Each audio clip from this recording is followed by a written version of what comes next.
like this is the whole thing about the monomyth, to bring it back to Campbell. You find that a lot of cultures have the same mythos all the way through anyways, and it depends on how they grew up. Whether if it's primarily a farming culture, then they'll have a lot more animal land-based mythos, or if it's a hunting culture, they'll have a lot more animal mythos. And it's interesting.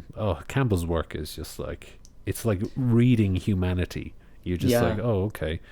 I know him for his kind of structuralism things, most of all, the structure of stories, and that's definitely the prevailing kind of structure of Western cinema, for sure. Yes. Big It's time, quite amazing how if you look at Lord of the Rings, Harry Potter, well, Star Wars is the big Star one. Wars. Yeah. Star Wars, yeah.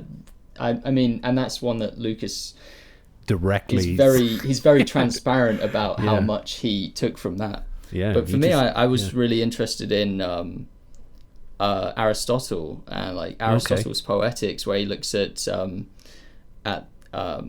Greek theatre. Interesting. Yeah. And they were focused a lot more on tragedy. And there are a few filmmakers who are now bringing that off. And the cool thing about that is it's a completely different structure to the hero's journey. Yeah, yeah. And when you see one of these films, it's very refreshing, because it's different. It's so different, yeah. Yeah. And like one director I've seen who really likes Greek tragedy and is making films off of that structure is Darren Aronofsky. Yes. Yeah. Yeah. And so that's like, and they're often a lot more dark, because they're about a downfall. It's like they don't have happy endings typically. Yes, it's not the optimistic venturing of the hero's journey. Yeah. Yeah. And in my own work, when I actually think of, do you actually, is the hero's journey something you're thinking about, or is it something that you think about later once you've already written it and you think, oh, here's how it fits into it? I think earlier, because I didn't really know about it. No. Right. Yeah. Now that I'm aware of it, like it's I like structure. I really, really, really feel that structure is the best way. Like, it's the best communicator, because you're puncturing things at the right moment to, lead people on and then give them a break when they need it. So if you pre-structure things out, it definitely helps. And if there's already guiding structures in place, what's the old adage? Learn the rules before you break them, kind of thing. Yeah. And so I'm a big structure boy. Like, all my video essays, I follow the same structure all the time, which is like introduction, then I make point 1, point 2, point 3, and then conclusion or whatever. But inside each one of those points is like broken down again into a structure, so it's very easy to write them. What I do is I'll just research for ages, like months, and I'll write everything I'd like, quotes from videos that I think are interesting, that kind of redirect my point of view, or from, if I've watched something, I'll write the timestamp of whatever the clip was that kind of illustrates it, and then I'll take all that, I'll write a structure, and I'll just slam everything in from point to point to point, and then I'll just refine it, and then I record the voiceover, and then I start editing. and then when I edit, I think to myself, why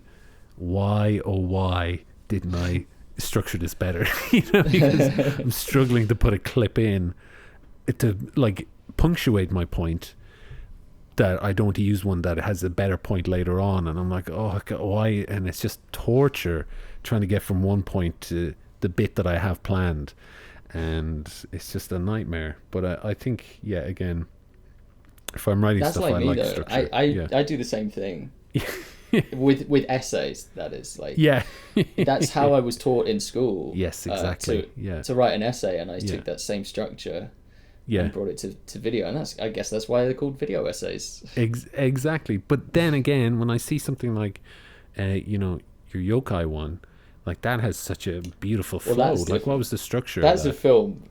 Yeah, well, I got YouTube videos and I got films. Yes. but what's the, like, did you have a structure starting that, or what was the... But what I want to be clear is that Mm-hmm. some of the structures that later on I kind of retrospectively think, oh yeah, like that does make sense, and they're good tools for like learning about Yes. story. Yes. It's different to the tools you might use to actually write the story. Yes. Yeah. And so the tools that I use to write the story, there's what's the guy's name? He's another structuralist writer. I think he's from like Russia. Mm-hmm. But he gave the simplest one ever, which I use a lot, which is about equilibrium. So you start Lovely, in a yeah. state of equilibrium, something upsets the balance, and Yeah. then the characters have to work to bring balance back. Yes. But like yeah. the balance they might have at the end of the film might be different to what they had at the start, but it will still be balanced. Yes. Yeah. Still on the beam. Yeah. Yeah. Yeah. And so I like that one, and I also like so with Dance of the Yokai, that was definitely a tragedy structure, and there are only a few things you really need to make it a tragedy, and you can just look at things like Titanic as an example of like how that is, and one of them is like inevitability. Yes. It's very Yeah, important to get that catharsis. It's very important that it was never going to work. There was never a possible time in that when it was going to work because of the lesson you're going to learn. Yes. So that is like an important thing, and also like starting off good, having a great time, and then it comes down. Mm-hmm. And that's, I mean, we were linking like inner thoughts to the story that we're trying to tell, and like everyone's personal story ends in death. Sorry to break the spoiler, yeah. but that's what happens, and that's why it's Sorry, very yeah, that's like why I think tragedy works very well. It's because it is something we can all relate to, and so something that embodies life quite well.